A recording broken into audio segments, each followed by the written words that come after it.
Today guys, we're not going to be talking about how to become wealthy. We're going to be talking about the 6 steps to poverty. Now most of you have got them down pat anyway, but we're going to go over them one step at a time. The first one is spend all your money. Whatever comes in, get it spent. Live hand to mouth. Screw frugality, screw living within your means, and screw only buying what you can afford. Which brings me to step number 2. If you definitely can't afford it, you've definitely got to have it. But how are you going to pay for it? Because if you followed step 1 successfully, you'll have no money left at the end of the month. Well, there is a way, of course. You do buy credit cards, personal loan, and the granddaddy of them all, the mortgage. And how are you going to pay for this increase in debt? Well, you've got to believe that you're going to get a pay rise, and that will keep on a par with the extra outgoings because of the debt you're accumulating. Now, you've got to believe it. It's unlikely, but you've got to believe it because it keeps you sane. And just in case the unlikely does happen and you get a pay rise, we've got to move on swiftly to step number 3. And step 3 is the more you make, the more you spend. You see, what sensible people, what abnormal people would do had they get a pay rise is they would use that extra income to pay down some debt or to invest for the future. But not for you, the true working class. You are the engine behind the economy. You are driving it forward. God damn it, it would be unpatriotic not to spend the money. Because what it does, it gives you the opportunity to get more debt. Now with the extra income, you can afford to get a personal loan and buy that new car, or perhaps go on holiday because you work hard and you deserve it. Not for you any savings for tomorrow, which segues us nicely onto step 4, which is live for today. And what's the point in saving for the future? 1 in 3 of us are going to get cancer. I mean, that does mean that 2 out of 3 of us won't, but hell with your luck, it's bound to be you.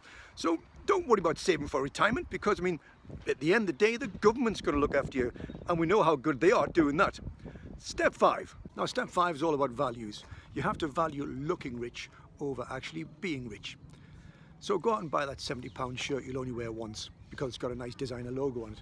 Go out and buy that car you really can't afford because it makes you look rich. And it's true that actually looking rich is easier and quicker than actually becoming rich. So if you follow the previous 5 steps, then you're well on your way to reaching the ultimate. Step 6 is bankruptcy. Bankruptcy is when your outgoings exceed your incomings. Bankruptcy means you're worthless. Now, you can't just go bankrupt willy-nilly. It costs you £705. Yeah, that's right. So you're going bankrupt because you've got no money, but it costs you £705 to go bankrupt. Oh, the irony of it all. However, if it is your goal to become truly poor, then bankruptcy is the nirvana. It's kind of like poverty on a spiritual level. It's like a religious experience. Now, if you recognize yourself in any of these 6 steps, imagine that being poor is a bit like riding a train or a bus. You can get off it anytime you like.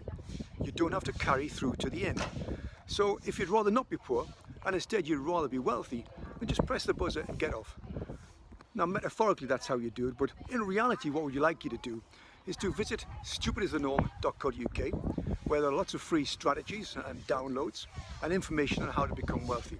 You can, of course, follow us on Twitter and on Instagram and on Facebook. And, of course, there is the YouTube channel, Stupid is the Norm, which I'd like you to follow too. Please subscribe.